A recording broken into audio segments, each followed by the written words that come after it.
Dr. Kelly Marino is an Associate Professor of History and Coordinator of Women's, Gender and Sexuality Studies at Sacred Heart University in Fairfield. Her research focuses on modern US history, particularly women's history, the history of education, and social and political activism. She received her PhD from Binghamton University and her MA from the University of Massachusetts Amherst. Dr. Marino is the author of Votes for College Women, Alumni, Students, and the Women's Suffrage Campaign, which was published in 2024. I think we have a copy somewhere. Oh, it's under the computer.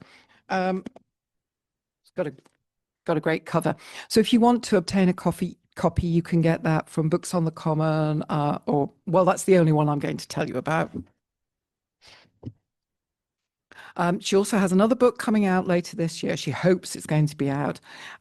Daughters of Democracy, the Post-Suffrage Women's Movement, Youth Activism, and American Campuses Between the Wars. So we might do a little plug for you later on in the year. Jennifer McLaughlin is the Executive Director of Student Advising and Success at Sacred Heart University in Fairfield, as well as a member of the Sacred Heart History Department. She earned her MA in American History and completed her doctoral coursework at the College of William and Mary in Williamsburg, Virginia. She teaches courses on the history of early America, the American Revolution, African American history, American environmental history, and the British Empire. Thank you so much for coming today.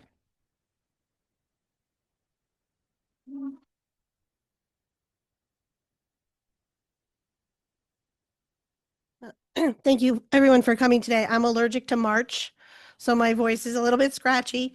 So I appreciate your patience with that. If you can't hear me, please let me know because I have a cough drop, which I'm hoping is going to help. It's a pleasure to be with all of you today to talk about this topic with my colleague, Kelly. And my aunt there in the background taking pictures. So I want to, before we jump into our investigation into the development, I just want to fix my slide. Hold on. There we go. Into the development of women's voting rights since the founding 250 years ago, I want us to consider that the number of colonists before and in the decades immediately following American independence, voting rights were restricted to men who owned property. That doesn't change until the early part of the 19th century, and it's not until the election of 1820 that most adult white men had the right to vote. So why the right to vote? What made this an important consequence of the American Revolution? And why did it become an expectation for groups of Americans who never had the right to vote before in the wake of the war? We are going to examine more deeply the role that women played in the, in 18th century American society on the eve of the writing and signing of the Declaration of Independence in July 1776 by looking more closely at the relationship between men and women during that time and the economic role that white women in particular played before, during, and following the Revolutionary era, keeping in mind that the rights and responsibilities of citizenship take many forms. Why is voting central to the way we think about citizenship? And Kelly's going to bring us into the 20th century with those questions as well. The American colonies and the people who dwelled there participated in a complex trade network known as the Atlantic world. You may have learned about this in grade school as the Triangle Trade, which linked Europe to North America and the West Indies, as well as Africa, through an exchange of natural resources, finished goods, and the enslavement of humans for labor. Women in the colonies played a vital role in this economy, so much so that shifting policies of the British government in the wake of the 7 Years' War in 1763 deeply widened the opportunities for women to respond politically to policies perceived as threats to their economic ways of life. Middling and upper-class white women in particular contributed to the developing consumer culture of the Atlantic world and their impact on the colonists' decision to protest against direct taxation and eventually to rebel against the empire itself through independence. The first image here is a cupboard that belonged to a woman named Hannah Barnard of Hadley, Massachusetts. She was born in the late 17th century and died in childbirth in 1716, a year after her marriage to John Marsh. Hannah married late at the age of 31. The cupboard is part of the collection of early American furniture housed at the Henry Ford Museum in Dearborn, Michigan, and was collected by Ford and his wife. The cupboard was part of Barnard's dowry and would have been expensive. It also would have been illegal, and I'll talk about that in a minute. What can the cupboard tell us about women's history? We have to be creative about the sources we use to uncover the history of women in early America. The cupboard is a good example to help us understand women's status at the time. It can represent marriage, movable goods and inheritance, widowhood and remarriage, status, and wealth. It can also help us understand the complexity of trade in an imperial system. So what I mean when I say that this cupboard, which looks innocent enough, was illegal.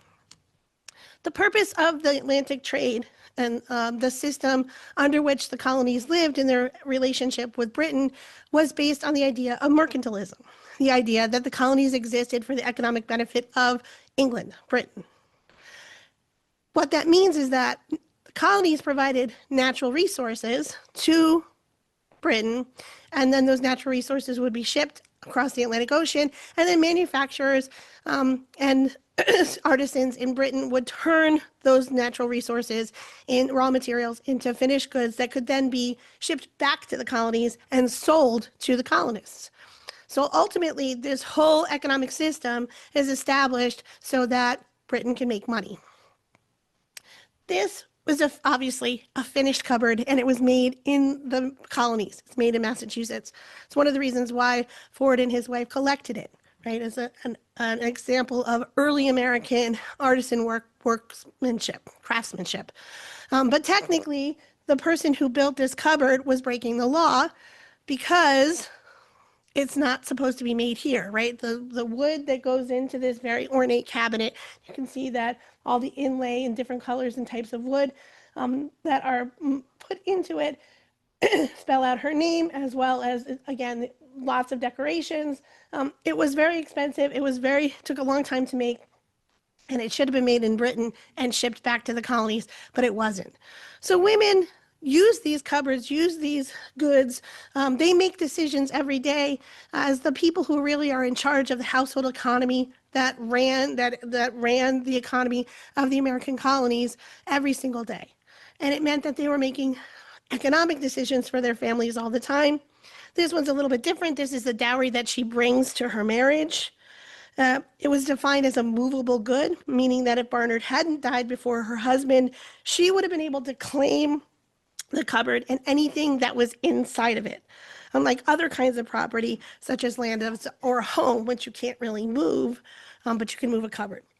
Early American wills required that husbands be specific about inheritance and access to property, since most land and property would be left to sons rather than wives. So, for example, colonial wills are really specific about what a wife would inherit upon the death of her husband, because most of the property went to sons. So there's examples of women who are suing the courts to allow them access to the front door, because if they didn't have the right to access the front door from the staircase, then they almost had no way of getting out of the house. So it would be that specific, like the widow has rights to the second floor. And that was usually in the case when the widow wasn't the mother of the son, but was living in the household. We know that both men and women during this time period, both in England and in the colonies, needed a spouse. Men needed husbands, husbands needed wives. That's the nature of the household economy, that women are contributing in a variety of ways to that economy, and women are the ones who are making the decisions, as I said, about what will be purchased in local markets and stores and shops in the places, that towns and villages and sometimes cities that they lived. Which brings us to the really important role in the American Revolution. So this is a teapot that was made in the colonies. It is a mass-produced teapot. You can actually buy a replica in lots of different museum shops today, and it says no Stamp Act. The teapot itself is important because of what it represents about the roles that women played. Men didn't have teapots. They didn't didn't socialize over tea. Women did. Men went to taverns, they went to pubs, they had plenty of other places where they socialized outside of the home. Women primarily socialized inside the home, and they did so generally over tea. So what we see happening during the American Revolution is that women are making their normal, everyday household purchases and actions political, right? Women are the ones who are deciding that they are not going to purchase British-made goods after the Stamp Act is passed by Parliament in 1763. I'm sorry, 1765. So after 1763, the King and Parliament says this was a really expensive war, the 7 Years' War, French Indian War. This was a super expensive war, and the colonists are going to pay for it, and we're going to tax them. So we hear a lot about the Stamp Act and responses to the Stamp Act beginning in 1765.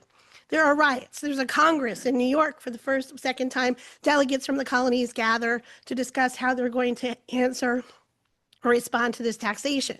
But women responded as well. Women were part of the mobs in cities like Boston and Charleston that were protesting. They're protesting the Stamp Act, but the truth of the matter is it's the boycotts that are the most effective means of protest that actually lead to the repeal of the Stamp Act in 1766.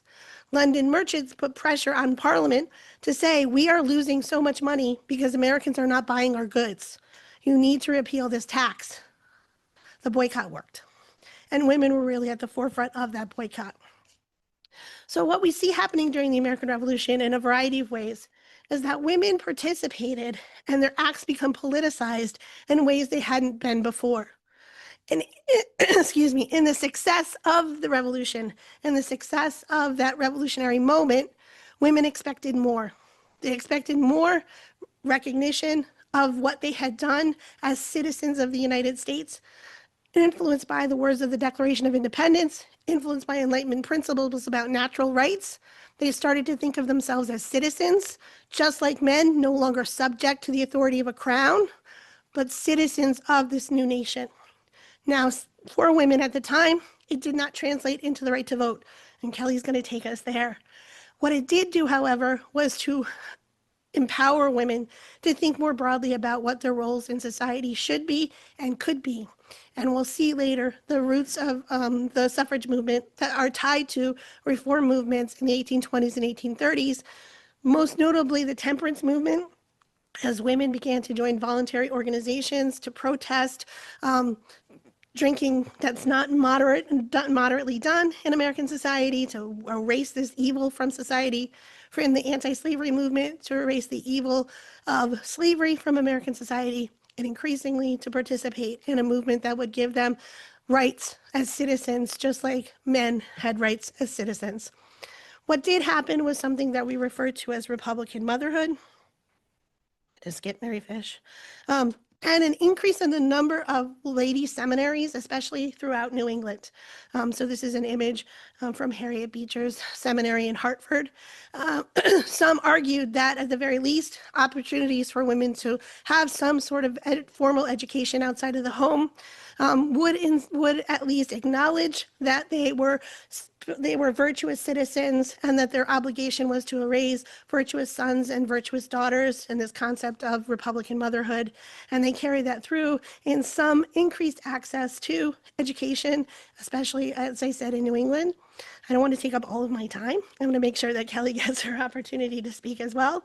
But the movement itself, the thing that's always been interesting to me is this idea is how do women who never thought before about or didn't write about or didn't argue about so much their rights as subjects, as citizens, as subjects of the British Empire, are compelled to action, compelled to make, as Abigail Adams said, the men who are making the decisions to remember the ladies, right, in a variety of different ways, whether it was through their political actions using their pocketbooks, or whether it was their political actions taking to the streets of Boston, whether it was through their political actions of writing one of the first histories of the American Revolution, as Mercy Otis Warren did.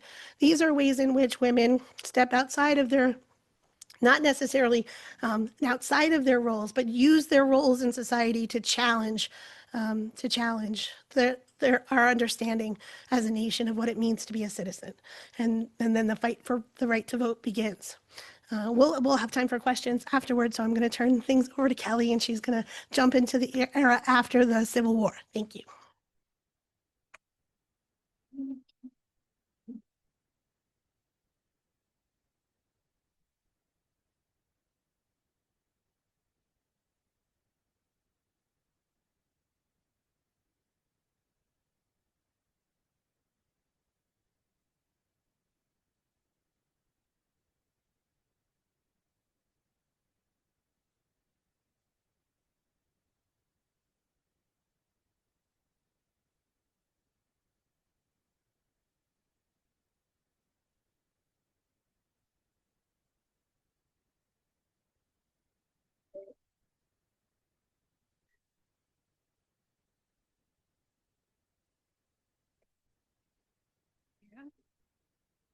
Okay, perfect.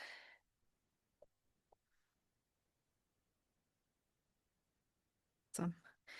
So before I begin, I want to briefly acknowledge what my co-presenter has mentioned, the early women's rights movement rooted in the ideals of the American Revolution, especially the principle of consent of the governed. When the founders talked about consent, they meant that a government is only legitimate if the people it governs have a say in it, especially through voting.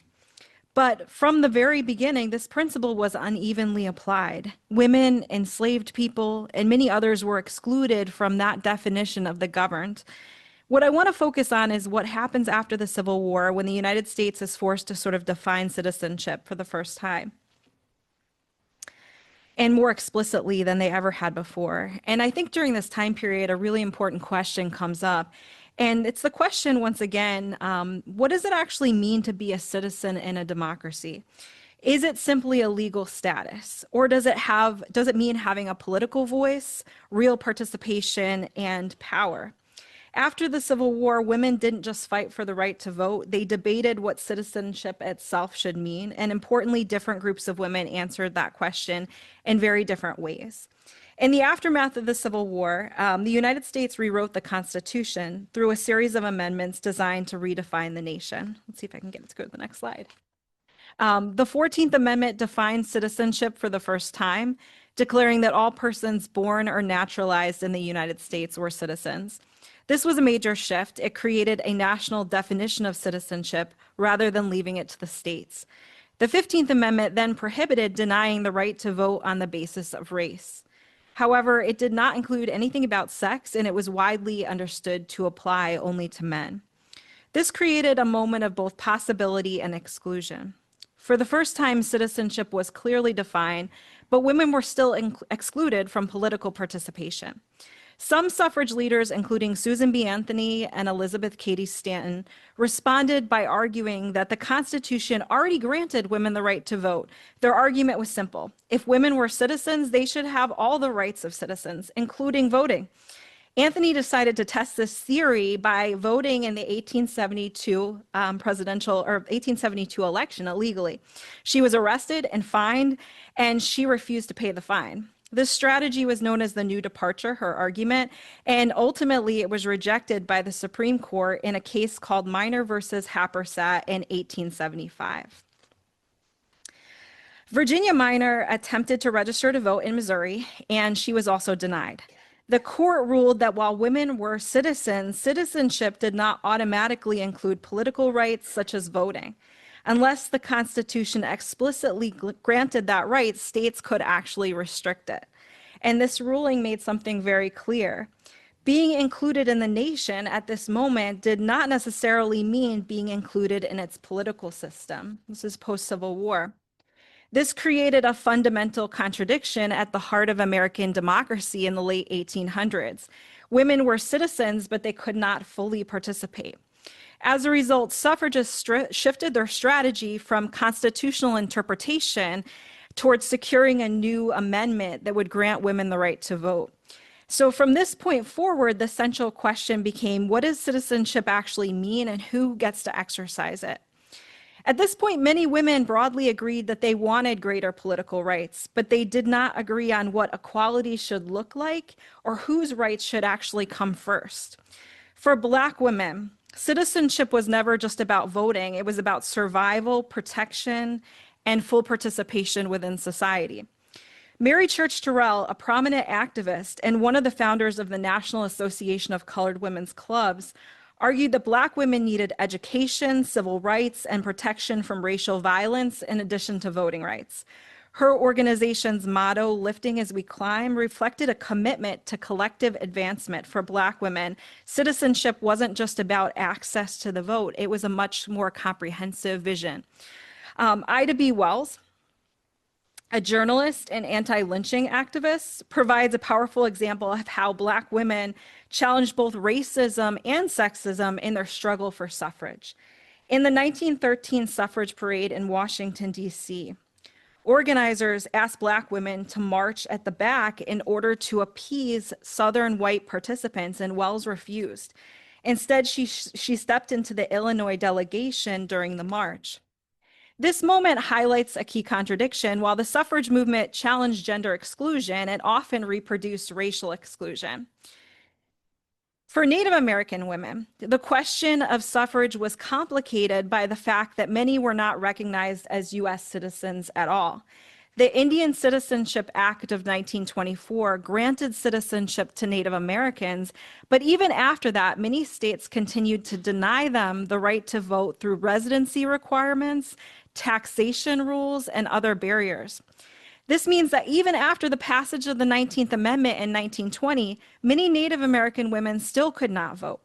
So for them, the issue wasn't just access to the ballot, it was recognition as members of the community, more broadly securing the struggle to secure equal citizenship in other ways as well. For many Asian American women, similarly, legal barriers to citizenship made suffrage impossible. The Chinese Exclusion Act of 1882 banned Chinese laborers from entering the country and prevented Chinese immigrants from becoming naturalized citizens. The Immigration Act of 1924 expanded these restrictions, effectively barring immigration from Asia and reinforcing racial hierarchies in U.S. immigration policy. Because citizenship was required for voting, these laws excluded many Asian American women entirely from political participation. Many Mexican American women were legally citizens, particularly in the Southwest after the US-Mexico War. However, they still faced significant barriers, including literacy tests, language requirements, and local discrimination that prevented them from voting. In places like Texas and California, these barriers function similarly to those used against African American voters in the South. This demonstrates that citizenship on paper didn't always translate to real access to political participation. And for working class women, conversations about citizenship and suffrage were deeply tied to economic conditions.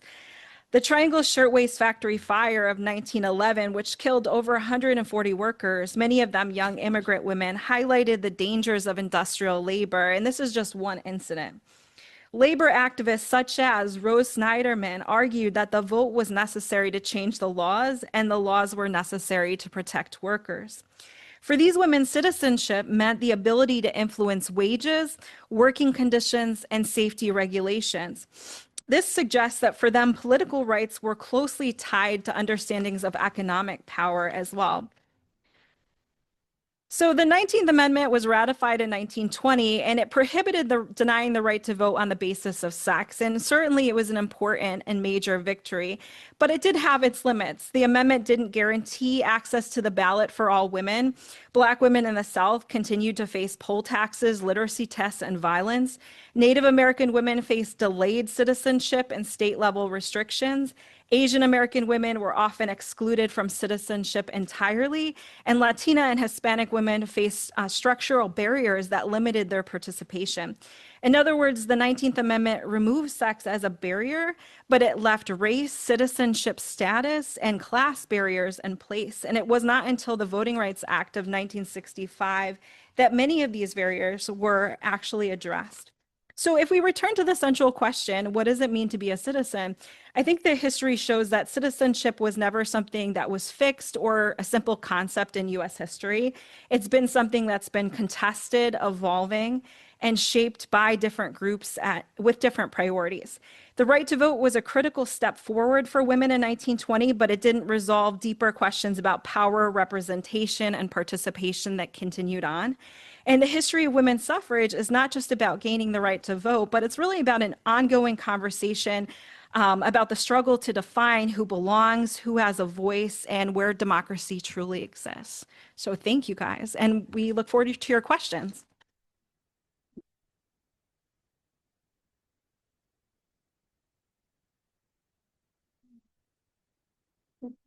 From the back, you may know them. Can you tell us a little bit about colonial America and New Jersey, and how suddenly New Jersey allowed women to vote? Not really. And then they took it away from them, and was that the only state or colony that allowed voting for women prior to the 19th Amendment? I'll take the first part, you take the second part. So, can everybody hear me? I know my voice is really annoying. I apologize. The New Jersey case is always the one that people think about, and it's tied to property ownership. And it was a loophole, and then the loophole got closed. So for women, there's a lot of historians who argue that women who were widows after the American Revolution, their status remained a little bit more flexible, even as for other women, there are in weird ways more restrictions placed on their kind of public roles after the revolution, because widowhood did allow the potential for land ownership, property ownership. Some women owned businesses that they inherited from their husbands. So their widowhood kind of stands out a little bit when it comes to rights of citizenship for women in the early 19th century. That loophole in New Jersey is closed even before we get to the 19th century. So there were a lot of states. Oh, I don't know if it's on or not. So there were. I think it's on now.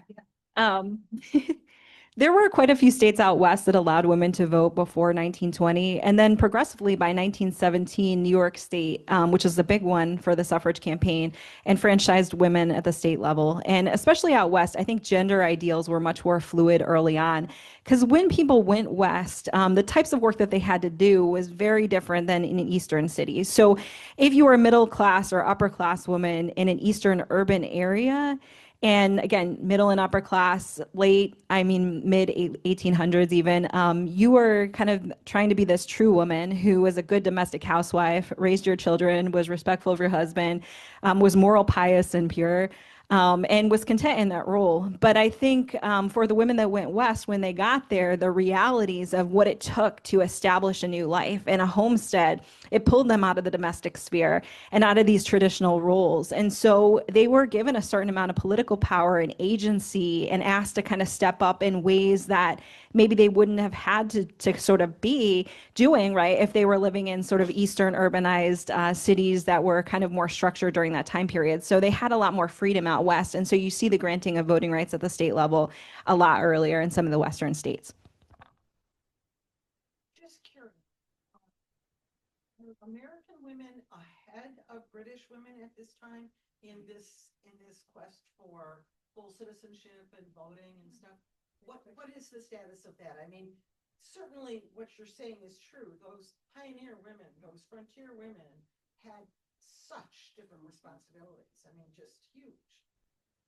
So the campaign in the UK kind of plays out in sort of interesting ways. And so when we think about the history of women's suffrage in the UK, everybody knows the Emmeline Pankhurst and the women's WSPU that are, doing things like creating mail bombs and chaining themselves to trees and really waging a war against men, right, for the right to vote. The idea, deeds not words, is the slogan of the WSPU.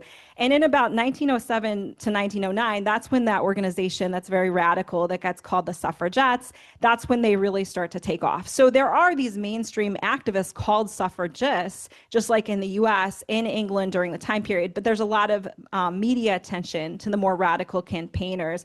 But it wasn't until I think about 1928 that the first suffrage law is passed in England and the UK, actually enfranchising women, but it's there's like an age restriction that's much higher than it is in the US, and it's not until later that that age restriction, I believe, becomes lower. Yeah, so I think of Mary Wollstonecraft as kind of the root in Britain, um, as far as thinking about the roles of women differently.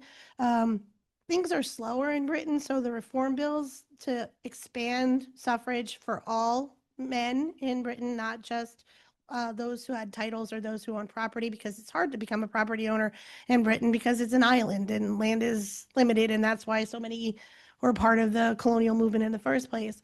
So when those reform movements to help to increase the numbers of representatives in the House of Commons in the 1830s start to happen, then there are the women who are not necessarily pushing for the right to vote, but pushing for more expansive rights in general that will eventually lead to the suffrage movement. So it's more of a philosophical movement early on. And then, like it is in the United States, it becomes tied to different social issues as well. I'm pretty sure that too, like, unless my memory serves me wrong, that Emmeline Pankhurst, though she was extremely radical, once World War I sort of began, kind of pulled back on some of the suffrage activism and encouraged campaigners to support the war effort, which kind of changed the dynamic a little bit in terms of the movement there. Certainly Carrie Catt and NASA did that in the US, but you had the Alice Pauls and the Lucy Burns who were involved in the National Women's Party, sort of pushing things forward during that time period.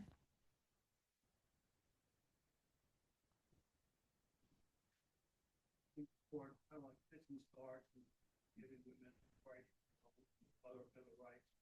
How does that, I don't know if you're going to cover today, but are women afraid potentially that if you take a very conservative view of the Constitution and when the Supreme Court looks at things, that rights can be lost? Because I've heard, different folks on like these conservative movement people, they do talk about doing away with women's rights.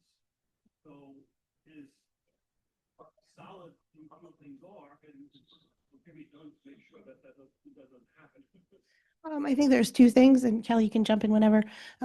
First, I think that the Supreme Court looking at birthright citizenship is a concern. And I think that has more to do with immigration status and naturalization necessarily than gender. But I think the SAVE Act is different because there's lots of ways in which it seems pretty obvious that it's unconstitutional, right? Because my beloved aunt did not change her last name, but her niece did when I got married. And I think about, how that's going to affect so many people. So you'll see, oh, well, it's only going to cost you this and this and this to get the documentation you need. What's the big deal? It's easy to get. But there's a Voting Rights Act in 1965 to prevent those sorts of things from happening because they had been so commonplace throughout the South in particular to prevent Black people from voting. So I think that there are things going on in our country today that are based on my understanding of the past concerning. And that those two, I think, are the places where I see it the most.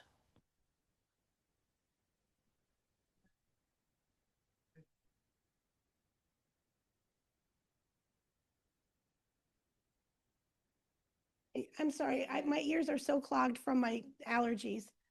What happened After the Civil War? The Civil War is interesting, and Kelly will know more about this because it's more her time period. But Civil War is interesting because there's a lot of historians who made arguments about women's activism really being centered in the Northeast and in the Midwest during the antebellum and pre-Civil War era, that these are women who are going to college for the first time or going to those lady seminaries. They're moving out west and they're part of the the anti-slavery movement, for example, in places like Ohio.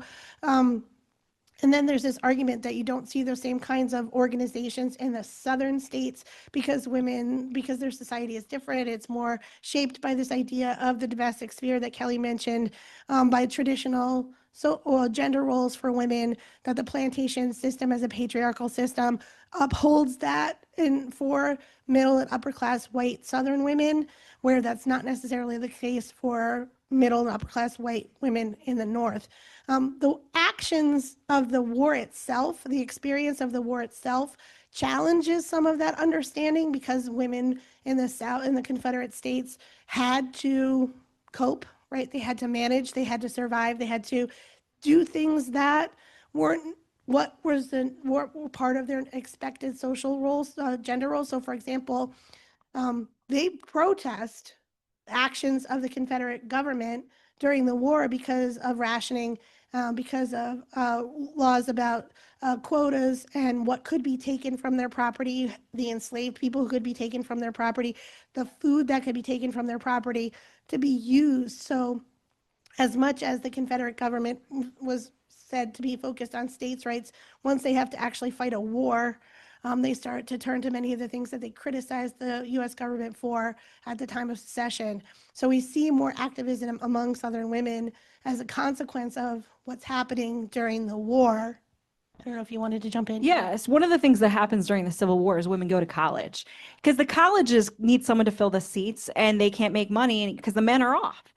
So they invite female students to take a lot of these open seats in colleges and universities across the country. So women start to get an education. They also, like Jen had just mentioned, start to step outside the home and get involved in running businesses and taking on new roles that aren't necessarily domestic. And some don't want to go back into the household after they get these new experiences. So by 1869, you have like the first national women's suffrage organizations, the National Women's Suffrage Association and the American Women's Suffrage Association, and they merged in 1890 to form the National American Women's Suffrage Association.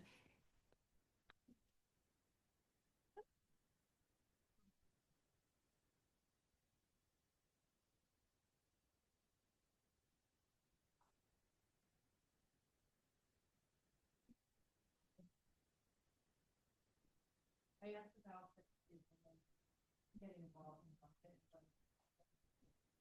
but what was it about? So in the late 1800s, in suffrage states, you had women being able to run and participate in government. Like the first Congresswoman, Jeanette Rankin, was from Montana.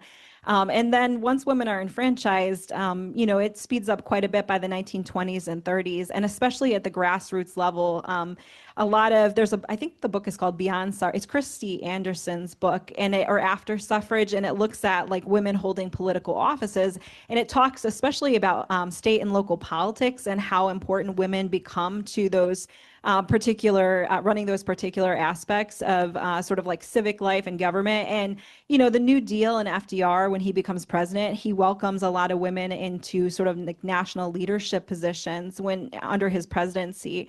So I think he's really important. And then Eleanor Roosevelt, as the first lady, is very influential in inspiring women and helping to get women sort of like important political positions during the time period that she's first lady in the 30s and the 40s.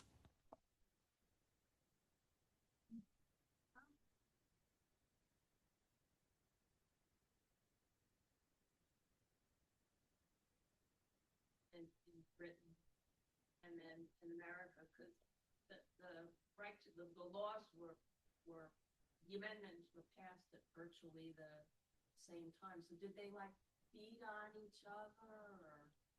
Yeah, what happened during the time period is a lot of wealthy, elite, middle and upper class women tended to get shipped off to Europe to get an education because ideas about gender equality were like much more progressive, and even racial equality in England and places like France during the time period. So a lot of like elite families would send their daughters overseas to get a college education because the opportunities were actually better. So you had, again, people like Alice Paul and Lucy Burns, and I'm just mentioning them because they're probably the most well-known, who go overseas to participate in graduate training that they didn't have necessarily always access to in the US.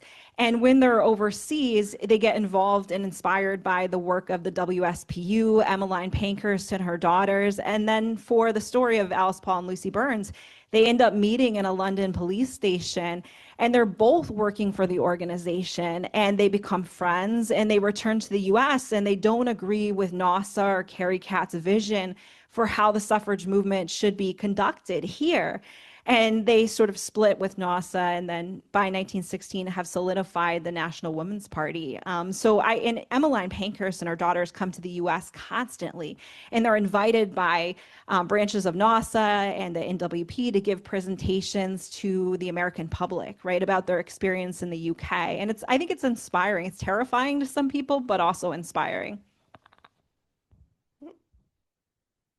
Have you heard about Eatonton, North Carolina, I want to say Tea Party? We were down there and they said, oh, we were the first Tea Party. Our women said no to the linens. They got too expensive at that time, and we threw some things over, and it made a little footnote in a British tabloid. That was the first time I heard of that. And I just thought, wow, good for them. And you guys heard that. So my favorite book on the American Revolution is called The Marketplace of Revolution, by Timothy Breen. And he details all sorts of activities like that one across the colonies. The reason I really, really like this book, and Kelly's heard me say this before, is that women's history isn't a footnote. It's not just how women participated in the revolution. It's an economic history of boycotts and their impact on the revolution, acknowledging that there are no boycotts without women. So those kinds of things were happening all over. Boston claims a Tea Party, yes, absolutely. And there's not really a surprise that that would get the most attention if you think about who participated and the fact that Boston is in the eyes of Britain itself where the troublemakers are, right? If we can just cut off this city, we can stop all this nonsense and the expectation, especially when the war itself turns south, that it's going to be easy because everybody in the South is a loyalist. So they're just going to join our ranks as the British Army, Royal Army makes its way to the South. And that is not what they experience. So they have a very kind of specific understanding of what's actually happening in the colonies that is not a reflection. There's protests and boycotts and tea parties in Charleston, right? They're in Annapolis, Maryland, in Philadelphia. They're pretty much everywhere. There's a city with a port. There's going to be protests there. Yeah. I'm going to repeat last lesson that we had. It's very clear that women and men, especially the younger generation, voting completely bifurcated lines. I'm curious to know, after women got the right to vote, when did it start becoming more socially acceptable to not vote the way of their husband, father, household? And kind of like his question, as women tend to be voting more on bifurcated lines from men in the future, how do you do that? So the vision, right, of the League of Women Voters in 1920, Carrie Chapman Catt, some of these activists that had been involved in the suffrage campaign, was that the League was going to be a new political party for women. And the hope was, by Maudwood Park and others, that women would vote kind of in a cohesive way to support legislation that had to do with things like protection for pregnant women in the workplace, special protections for women in different arenas of sort of like public life, right, and employment. And what actually happened, the statistics show, because I cite them in the new book very extensively, is that actually women were content to join the Democrats and the Republicans and to vote their own way. And it wasn't sort of along gender lines, supporting necessarily what their husband believed in, but really according to what they believed in or what other women believed in, but really according to their own politics. They wanted to be involved in partisan politics. Though I will say voter turnout in the 1920s and 30s was extremely low just across the board among Americans. It was a time period, in the words of Liliette Gidlow, civics lacking. I mean, it's interesting to think about, right? Because there was a lot of attention that was paid to women going to the polls, and you'd go on social media and like, you don't have to vote for like your husband. Remember, like as reminders. And I don't think that's going to go away anytime soon. But it is interesting to think about in this moment because I come from a generation where I don't think anybody thought about whether or not they were going to vote like their husbands did necessarily. I guess maybe because we vote the same in my house and I didn't think about it. But that was definitely a message that came out of the last election, and I don't think it's going to go anywhere. I don't know. I haven't done enough research to see specifically like what's going to happen in the midterm elections, if we're seeing any gender differences. I'm sure that there's lots of people keeping track of that. So it'll be really interesting to see how it plays out. That was one of anti-suffragists' arguments. They were like, well, what women, it's just going to double their husband's vote. Exactly. Yeah, it was one of the big ones, right? Is that, or that women would vote for prohibition, and so that was another reason why they didn't want to give them the real vote.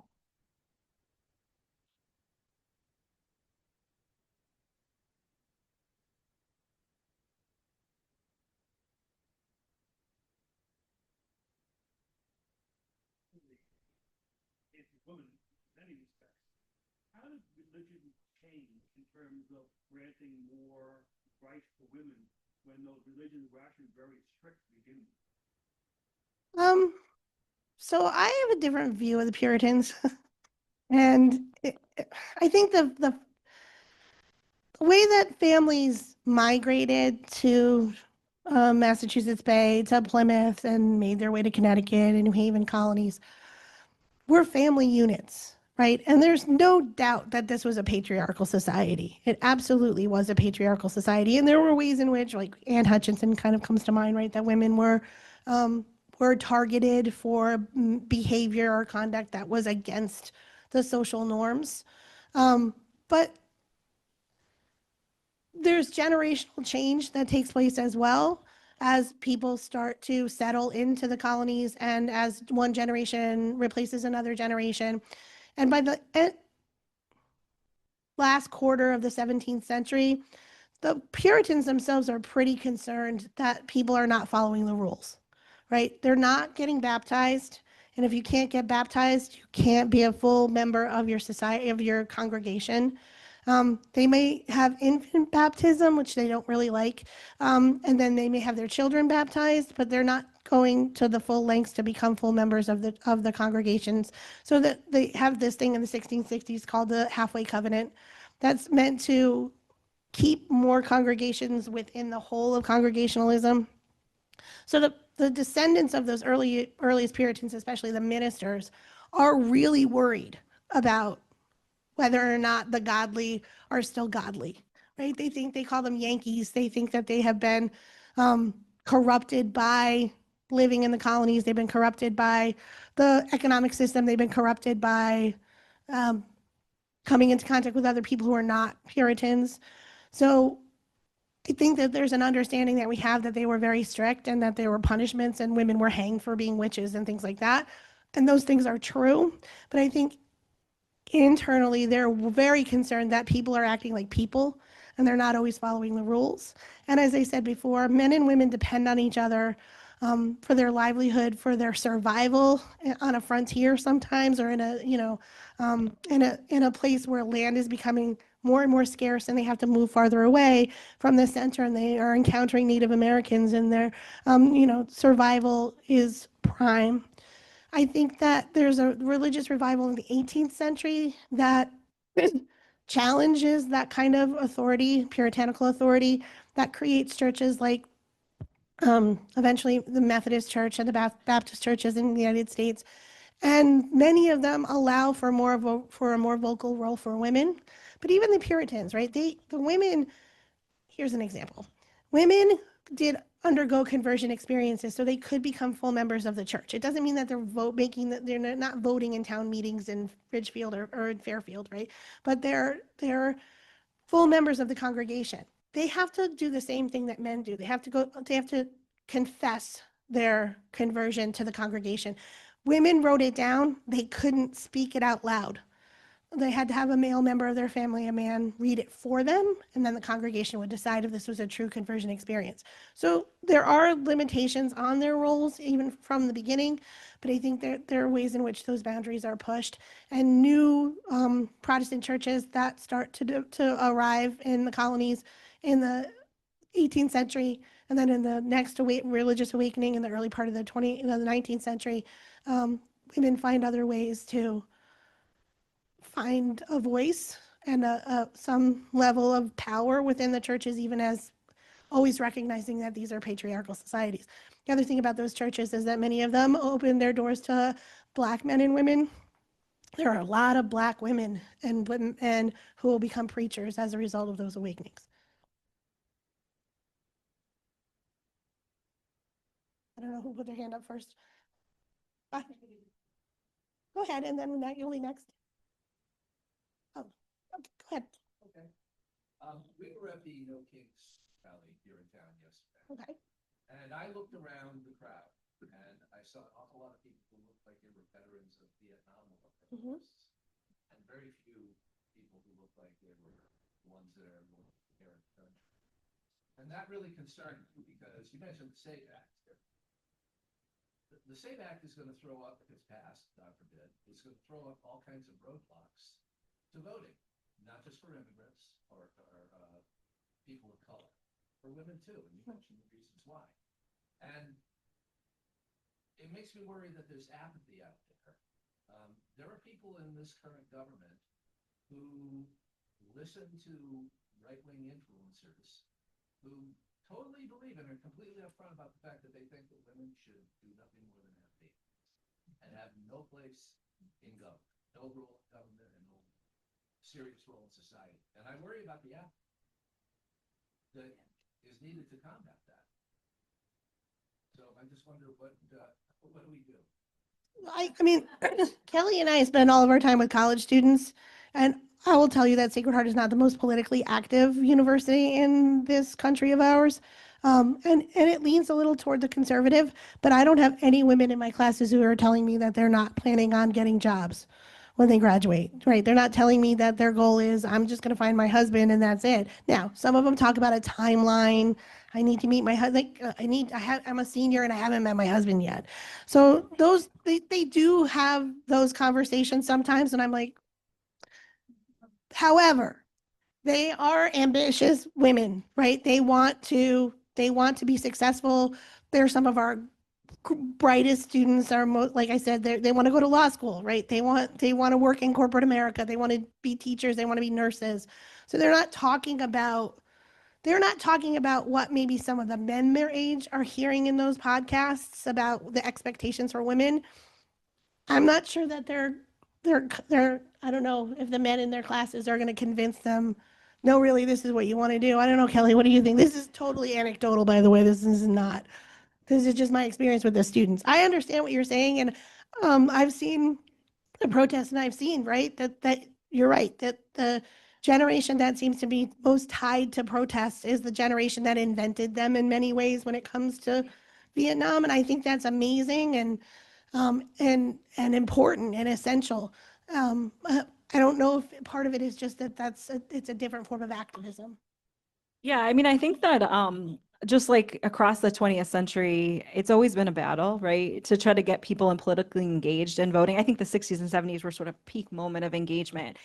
So I think we're still facing challenges today. And I bet that it's probably a little bit different, like the attitudes depending on what region of the country you're in too, towards some of this stuff. We're in sort of a traditionally very liberal, like Northeastern corridor with a high literacy rate. I think that people have to just, again, let's sort of continue to get out the vote, continue to, kind of encourage, right, the younger generation to take it seriously, no matter what your political viewpoints are, really to just exercise your right to the ballot, right? I think that's different organizations sort of coming together on the grassroots level, going to campuses, meeting with students, right, talking to them about the importance of some of this stuff. I think that's sort of what we can do using social media effectively to kind of reach the younger generation. I mean, the league comes to campus and helps students register to vote, and that's really important because they're in a place where they again, it's not the most politically active campus, but there are certain issues that they really care about, right? They were more vocal about Palestine than I've ever heard them be vocal about anything in 20 years of teaching at Sacred Heart, because they didn't think children should die, right? So I think that there are issues, like Kelly said, that speak to them in a different way, and hopefully they take that to the ballot box where it's really going to count.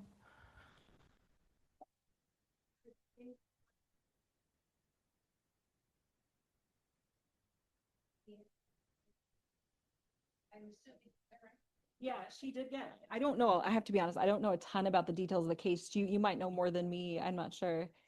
She did I get don't remember. arrested and tried. She lost during the time period. she was asking about the case against Susan B. Anthony, but she wasn't the only one during the time period to like try to illegally vote. Other people were doing it in different states across the country. Like I mentioned, the woman in the Supreme Court case, she was one of several different people to try to test the laws at that moment and see, how the Supreme Court was going to ultimately interpret, the new legislation that was passed post Civil War. It was kind of an opportunity. I think, unfortunately, it didn't work out for the activists, and it kind of changed their trajectory from like focusing on the interpretation of those amendments, post-Civil War amendments, to actually fighting for sort of like an actual constitutional amendment specifically to grant women the right to vote. That's when it starts to become more of a priority for NAWSA and some of the other suffragists. Oh, I mean, she was, arrested for illegally voted, tried, fined, I'm convicted. Yeah, she faced a fine. I don't know, like I said, for some reason, I don't know it. Like I kind of do more like contemporary stuff, so I don't know a ton about this specific case in the late 1800s. I don't know. I don't, my guess is, and I don't know the specifics of it either, is that if she were jailed, it wouldn't have been for very long because she had a lot of friends who could have gotten her out of jail, right? If it's just bail. So she would not pay the fine. That sounds right. That she didn't pay the fine. Thank you. Anybody else? Yep. Yes.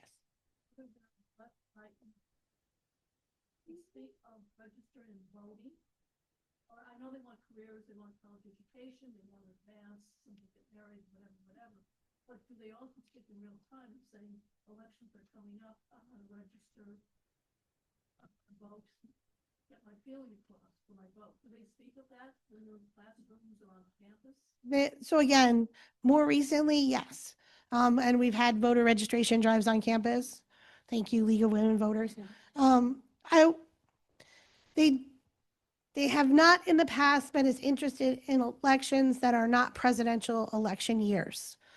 I have been fighting a battle since 1997 to remind them that local elections are important, state elections are important, and national elections are important.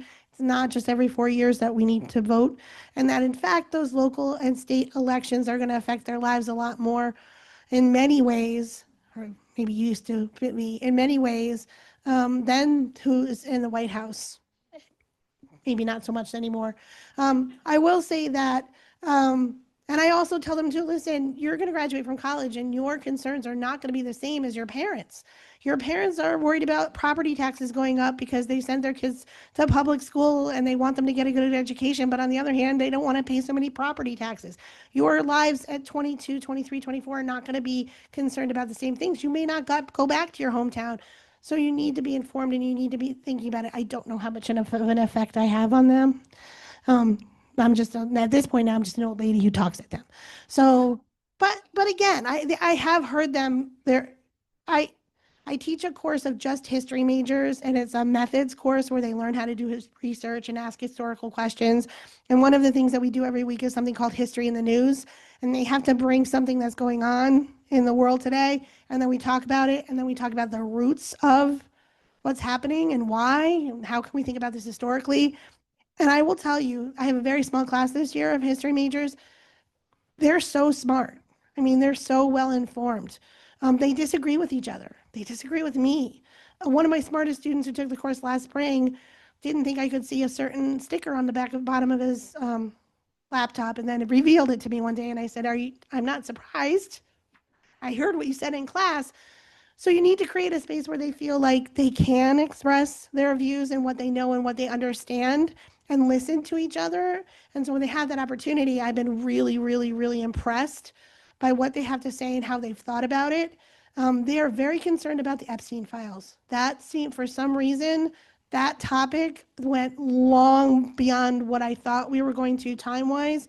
So, and they were really like, they had done some research. It wasn't just, I heard this on social media. It was like, and they're talking to their friends about it.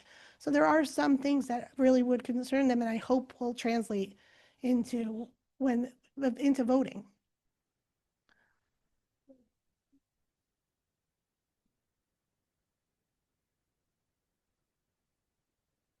generation, he was very active. In high school and college were very active. But now it seems there's more apathy, but even with her at 40, it just, they just don't take the vote seriously or what it represents. You know, that's just, I'm just saying. I understand. Yeah. I don't know, Kelly, if you wanted to add anything. I mean, last spring there was a lot of activism going on college campuses that was making a lot of news headlines. I think like Jen said, Sacred Heart, I think we were kind of finishing our academic year as that stuff was going on. But I live right near Wesleyan and I walked around and I saw some of the encampments. And so I think there are students that have been really politically active and are passionate about some of the issues that are happening currently. I teach Introduction to Women's Studies, and we talk a lot about contemporary political issues in that class. And the students do have really good conversations about it. But again, we're talking to college students who are very educated, are most likely to go out and vote. Other people kind of have to be motivated and reminded, I think, in different settings and contexts. I think we have kind of a crowd that's amenable to those types of conversations. Yep.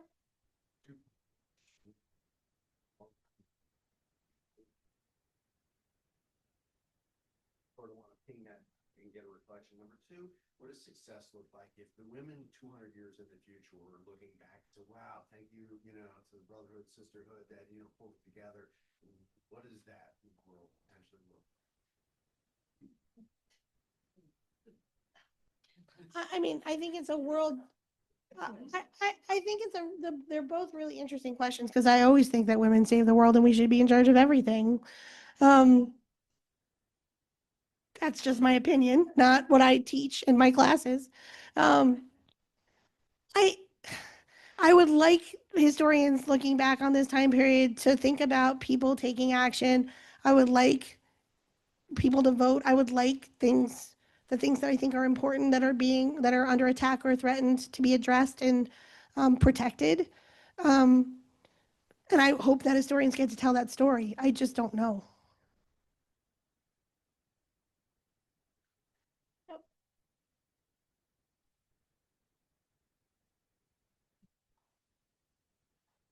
About how women really were and back then on the forefront of social change. And you saw it then, and you were also speaking about like inheritance rights and the left thereof and colonial America. And I just came from CSW where the women in Africa are still speaking about that. So when he said the world would be saved by Western women, I actually just wanted to comment and say the world would be saved by women. It's just that we're all at a different point in that space. Yes. The women in Africa are still fighting for rights that we were fighting for in the 1700s and 1800s. And I also heard, I'm sorry, I feel like this. No, but thank you for that. It's important.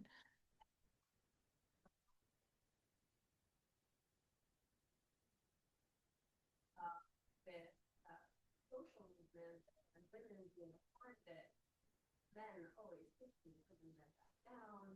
And so I feel like this time that we're in right now, it's that same thing. Women are trying to raise up and the men are trying to, again, push down.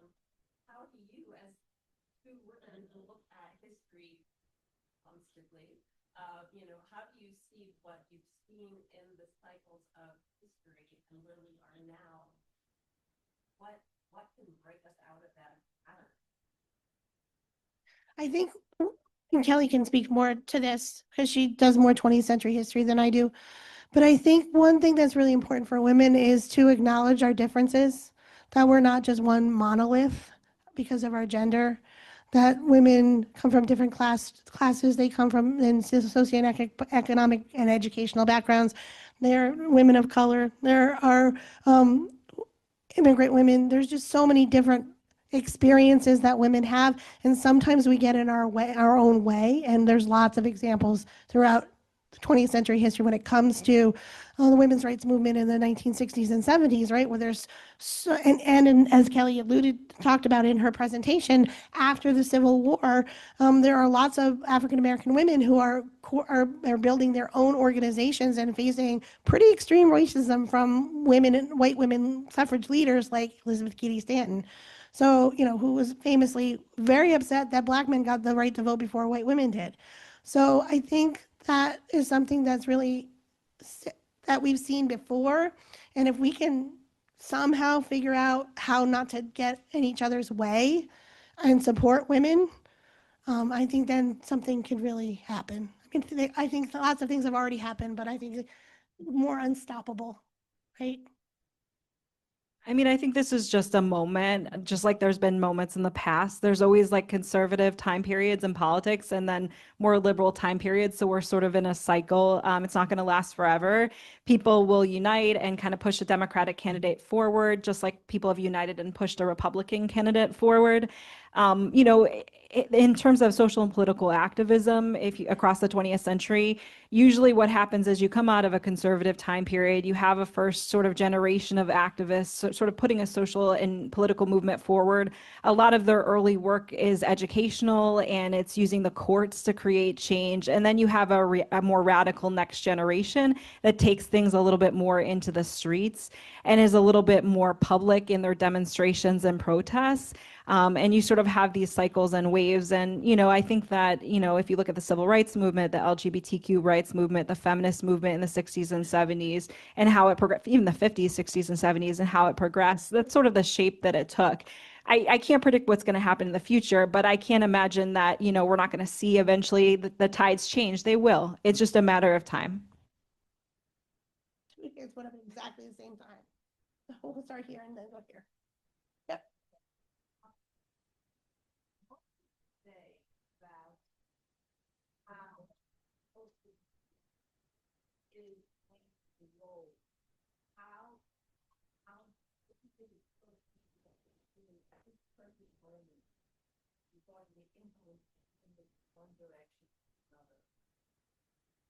In terms of their rights, obligations, bad life.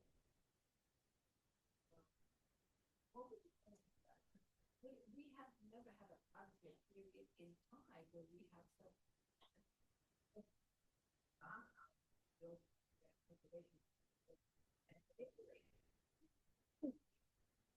So what's really interesting is if you sort of look at the history of social media and how it's changed the feminist movement and then how people have responded sort of from a conservative standpoint, beginning in the 1990s when the internet was first created, there were a lot of feminist organizations that were taking advantage of social media, of the internet, right, to create websites and campaigns to support the women's movement. But just like during the suffrage campaign, when the anti-suffragists kind of got on board and used a lot of the same methods as the suffragists and were very public in their campaign tactics, you have a lot of conservative women now taking advantage of those same forms, venues, new technologies, right, to promote their own campaign. And we've seen that with folks on social media promoting like the trad wife image, the soft girl image, right? We just had a colloquium about this last spring on campus at Sacred Heart.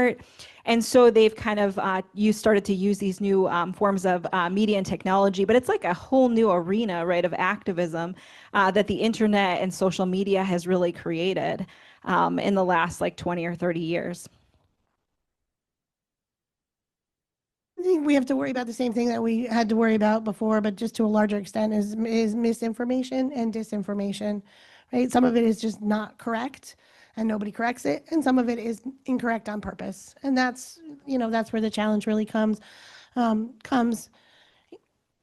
It organizes people. Like it really, there's ways in which it's just so important. Like Kelly mentioned, it gets people on the streets. In 2017, my high school daughter wanted to go to the Women's March in New York City, and we took the train because she cared and was concerned and worried. And so, for younger people especially, I think it can be a really important tool to get them motivated, but it can also be a tool that, again, provides misinformation and disinformation.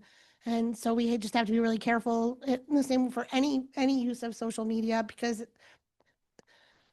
they because we're addicted to it. I mean, I think just as a not just as a country, but as a human race, I think we're addicted to it.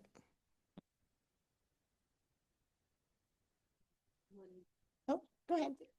I was trying to make a comment about the Supreme Court being one of the things that worries me about our being able to move to a different, going from conservative to more progressive.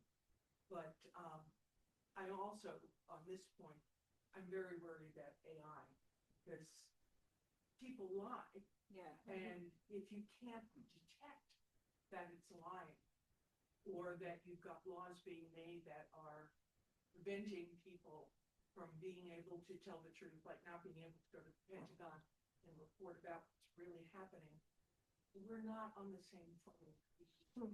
I think one of the interesting things about AI is like you can go on ChatGPT and have two different chats and ask the same question and get a totally different answer. So I think what Jen was mentioning about how important it is, especially with college students, to teach them how to kind of critically assess some of the media that's coming in. I think that's really, really important because not all of it is 100% factual, or it's factual from a particular perspective. But I think even with like newspapers in the past, right, people had to know, okay, the newspaper is written, it's often backed by a particular political party. It might not be 100% telling, the straightforward, non-biased facts. So we had to grapple with some of these issues in the past too. And that's a long history of that, right? In the 19th century, that's where people got their information. And the United States, pretty literate society, and you could tell by opening the front page of the paper which political party the editor and publisher was aligned with. So they were very straightforward in letting you know ahead of time, this is the perspective that we're coming from. And I think that we have a lot of that today as well. But on the other hand, we also have disinformation, and what we can do is what Kelly said, and that is try to get our students to understand as often as we can what AI does do and what it doesn't do.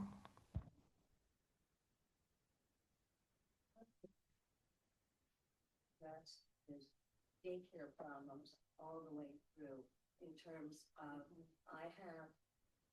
there haven't been promises made, but not promises fulfilled in terms of making good daycare, cheap daycare so that working parents can do that, and that their availability, whether you have a car or don't have a car, or you don't have public transportation going. So that then, if you've got daycare and you've got to feed your family and you have to go to work, but then you have to put somebody in there, they can't afford to do all things because it's not a choice, because there just isn't any opportunity for that. And I really think that daycare is something that really needs to be available. So whatever you are, or whatever you think, that if you want to step out of the house, you can and work, because you can't do it all. I mean, you just simply can't, or afford it, and then you also, you have to pull in, family members that can help, neighbors that can help. So you're having to do that as part of your job, just trying to find out whether you can go to your job or whether you can financially do all those things at the same time. And Yes. yeah. I mean, we've done it before. We did it during World War II, but it was not the government. It was, sometimes it was local governments and state governments, but right, Kelly, it's companies, right, that needed women in the factories to do the work, and women had children and husbands were off fighting in the war. So we've done it before. I don't know why lessons haven't been learned since then.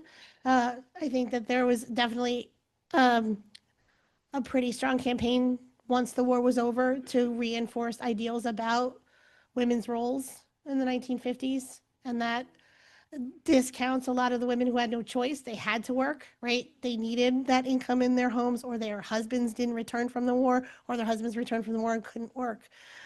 So that to me is always kind of a sad piece of history, knowing that it's happened and it's possible. And it's not something that has been taken up by, I mean, it has been taken up by different organizations, but not successfully. So in the late 1800s, one of the things that was really popular among company owners was the idea of corporate paternalism, that the corporation takes care of its workers. So like in Bridgeport at the Corset Company, they had resources for the workers on the campus, right? Where they had things like daycare and childcare opportunities, English language classes, and other things that now part of the company is actual prep school. It's still there. And so in the 1800s, there was this idea that companies should take care of their workers, provide some of these services, even for working women. And unions got involved in promoting a lot of these types of opportunities, childcare opportunities in the 1920s and 30s. If you look at some of the reasons why, I don't know why it keeps cutting out, some of the reasons why people opposed the Equal Rights Amendment in the 20th century, they were worried about these types of protections where they did exist getting taken away from women. That was one of the reasons, like the Permanent Commission on the Status of Women in the 1950s investigated and talked a lot about daycare and childcare opportunities for women. And even the League of Women Voters took some time to get on board with the ERA because the people that were driving it forward, the Maudwood Parks and some of the early activists that had a suffragist background, were promoting some of these benefits for, I don't know if I just clicked the wrong thing, some of these benefits, right, for women workers. And they hoped voting women would pass legislation that would create opportunities such as daycare, and they looked at that as progress, right? If women had these opportunities, it would level the playing field with men and allow them to participate in the economic sphere, to get an education and things like that.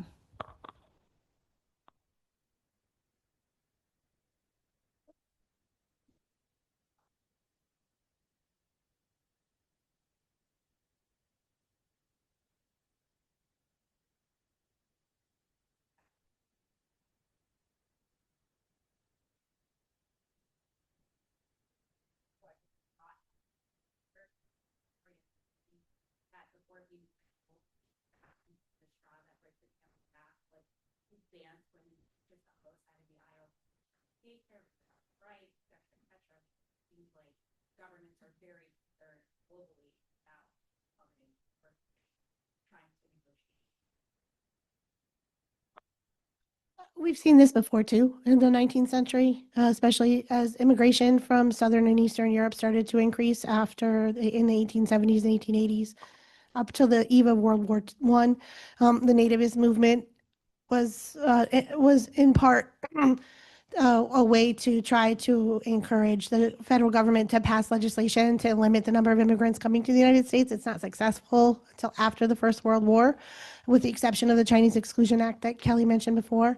But one of the other parts of this nativist movement is to encourage middle and upper class white families to grow their families. And one of the things that happens is that when industrialization comes to the United States, there's a lot of middle class jobs for men that they no longer need to be farming, and the family sizes shrink as a consequence of that. So we've seen it before where there's this push, this kind of campaign to remind white women that they're supposed to have babies.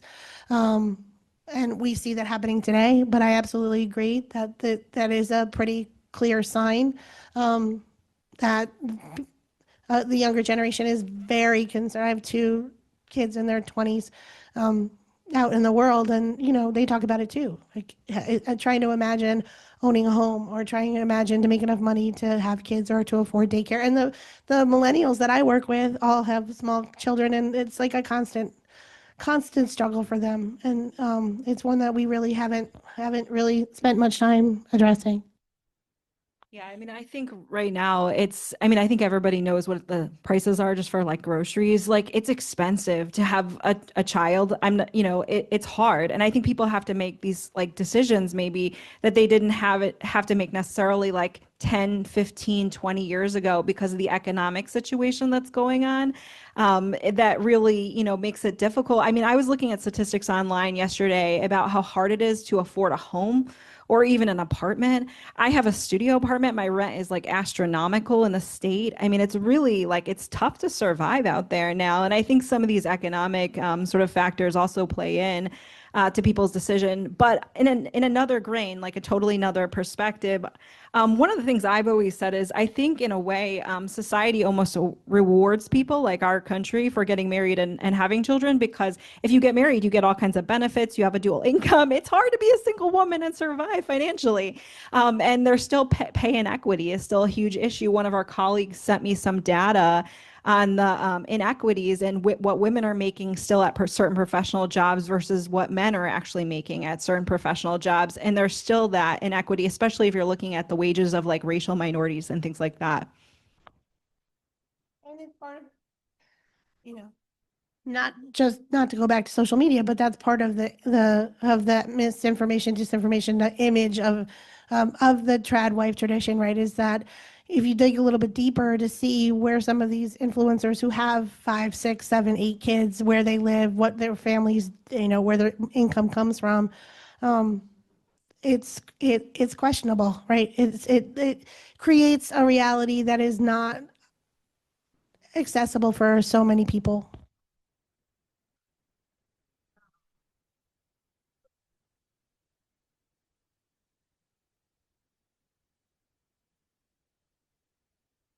Yes.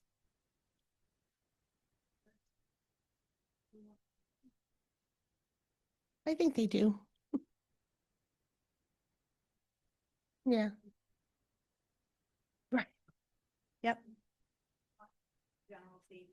First, I just wanted to thank you both. This has been wonderful. And I want to thank everyone for the questions. I think Yes. this discussion's been great too. And I just wanted to thank you. You made a statement about your history class, which sounds fantastic, by the way. I have to check it back to school. I'm mom of a current college freshman, and you know, I appreciate how you frame your discussions in your classroom. I think one of the most important things that we can teach the younger generation is to listen to various points of view and to respect various points of view and to listen to one another. And you know, I'm always telling my son, your point of view is not the only point of view. You know, and Thank you for that. you know, because this is, you know, I'm also a teacher. I taught elementary school for many years, and it's really, we start very young in the classroom. We teach children. I used to have debates in the classroom. You teach them how to talk to one another, but more importantly, how to listen to one another and not just wait to talk. And I think that's you know, an issue that is sorely lacking today, whether it's the young generation or even the older generation. So I think. Thank you for that too. Thank you. Yeah, I mean, I think like I'm a pretty like liberal person, but my parents are very conservative. My family's very conservative, very traditional. And so women's studies, people have very serious differences in opinions about birth control and abortion and things like that. And I always say, you know, like ultimately you're allowed to believe whatever you want. You're allowed to think whatever you want. You know, you're allowed to share like different viewpoints. I'm not shutting anybody down. I'm not selling you on my political position. I want to hear what you think. And I think that that's what our country was basically founded on, right? This the discussion, right, about some of these really key issues. I think it's okay to have different viewpoints. I think that's what makes sort of conversations richer. So I think, you know, I think it's important to kind of encourage like different commentary in the classroom and respect, right? And being able to have like a respectful conversation. I think that's part of what we do in school is kind of teach people those values. Especially in a history class, because I think sometimes there's an expectation that every person who teaches history is, you know, votes a certain way, which isn't true. But just to kind of echo what Kelly's saying is that it's not our job to tell them how to think.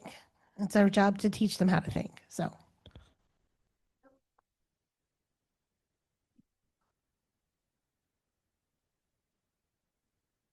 Yeah.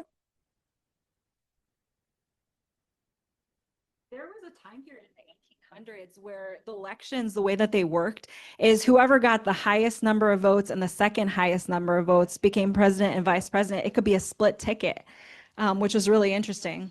The students always like it when I say that. Jefferson ends up there.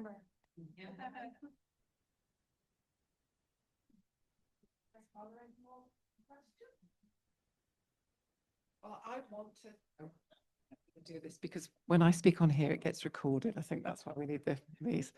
I want to thank you all very much for coming, and I want to thank these two wonderful women who took their time out of their weekend.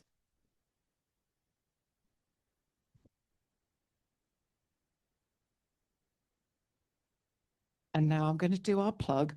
If you go to the back and you want to know more about the programs we're running, please click on there. You don't have to join for some of our programs like this. You didn't have to be a member of the League of Women Voters to come. We're really pleased if you do join, and there's information at the back, and please take some of the treats that NCL brought. Thank you very much.